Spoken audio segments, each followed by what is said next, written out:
Hey guys, happy Thanksgiving weekend, holiday weekend. Artemis here. I'm here with Eric. Say hi, Hey honey. guys. Hi. We're in our kitchen, and recently, one thing that we started doing was we started to make our own nut milk. I usually drink almond milk. Eric used to drink cashew milk. That has changed recently because he has to follow a FODMAP diet, which is a whole other thing we could do a live on. But one thing I wanted to show you was Eric is about to make some almond milk.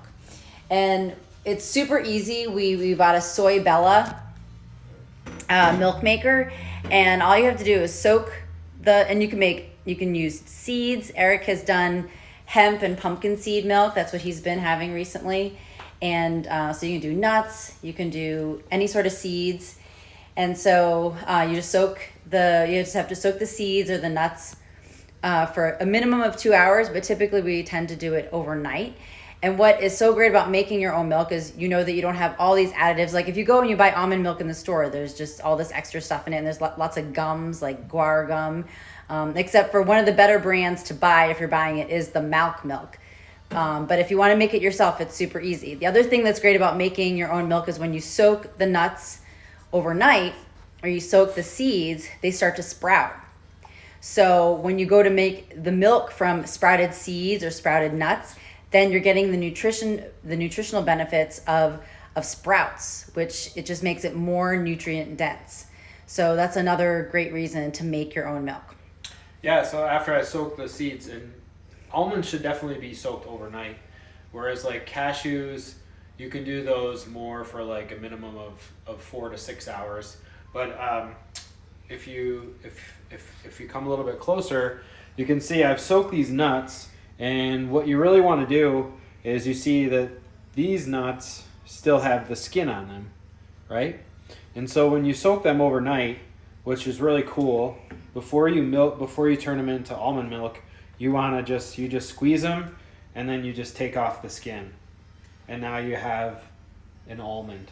And then so you can see, like with this one, see how there's a little It's starting to sprout already. You can see that little that tail little thing. on there. Yeah. And then that's where it's now beginning to sprout. Yeah. So, and then I just throw these in there. So before I milk them, I just go ahead and I He peels all the peel all the almonds. seeds, and then you can see this one. Yeah, it's See the starting little to tail sprout. sprouting out. Yeah. And that happens in 24 hours. So you want to make sure that you soak them, and this makes them more nutrient dense. Mm-hmm. And plus, it just makes it easier to milk them.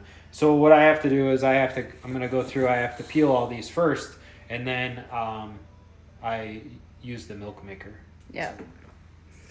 So if you're wondering if it's really, really difficult to make almond milk or nut milk, it's not. So just get yourself a milk maker. We got the Soy Bella milk maker. Let me see if I can I'll show you guys. Oh, it's right here. Here we go. We have it out already. So this one right here. And as soon as Eric puts the almonds in there to milk it, it'll be ready in minutes. So, and that's the strainer there. So it's called, they coin everything as soybean milk. This is the milk strainer. It comes with 2 different strainers. And this is just a little catch basin that you can put it in.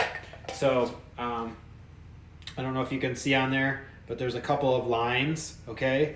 So what I usually do is I fill it up to when I measure out the nuts for anything, I measure up to the first line, because what happens is they expand, and they usually when you soak them, they expand to the level of the second line. And going over the second line, what I've found is, because I've played around with it, because I've overloaded it, they just don't get ground up, so you're just wasting some nuts. So to make the milk, so yeah, you take this, and then this little handy machine. This is the Soy Bella top part, and these have been around for a while. We both looked into nut milk makers, and this one had the best reviews, and honestly saw reviews back from like 2012. So this one's been around a while, and it's been really, really great. And so once you fill this up, and maybe we'll come back in like a few minutes with another live when I'm ready, but we'll fill this up.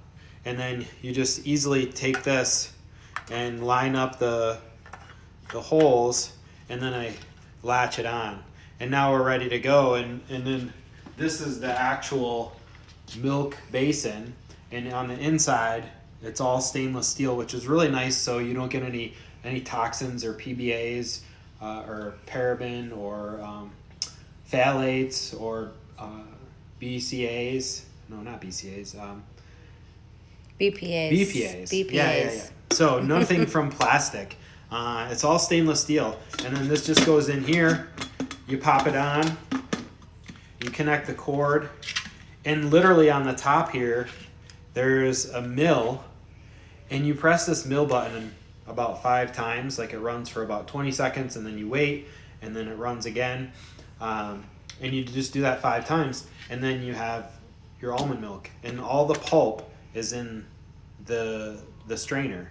And then you can take your almond pulp or the pumpkin seed pulp, and like yesterday I took the pumpkin seed and hump pulp, and I just layered a little bit of it into an omelet, and it was really good. So you can do that. And then Artemis makes cookies out of the almond pulp. Yeah, I've been from the almond pulp. I made cookies, and then I made an almond pulp hummus as well.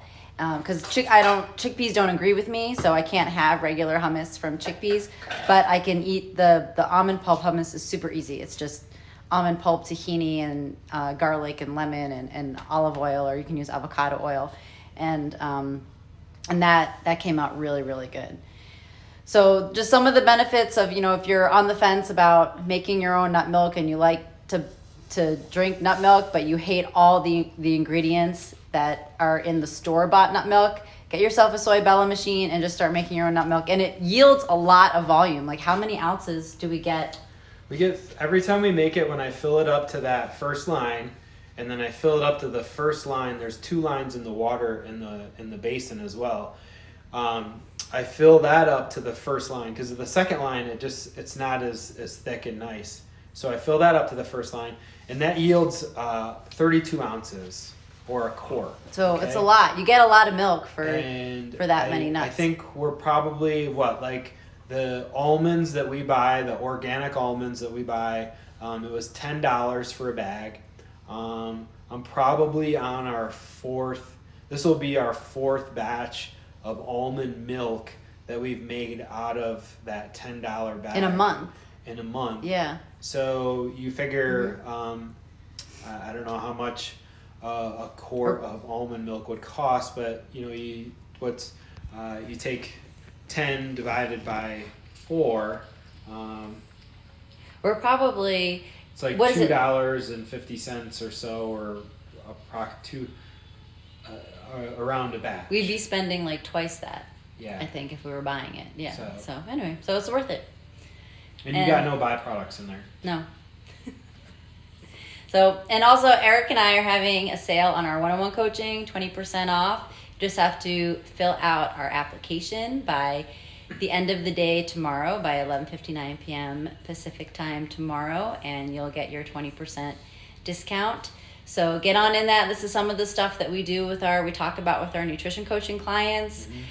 Just how to eat more nutrient dense, what they need to do for things like, Eric's following a FODMAP diet right now, and suggestions for getting milk makers and things like that. So this is a lot of what we do with our one-on-one coaching for both nutrition and then, of course, strength training as well.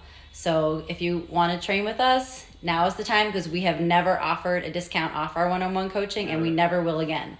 So this weekend is a one-time deal. So if you're thinking about working with us, then go ahead and apply. Links are in our bios. And we'll be back on. Eric might be back on after the milk is finished, but we'll be back on with more tips like this too. All right. Have a great night, and we'll see you later. See you guys. Bye.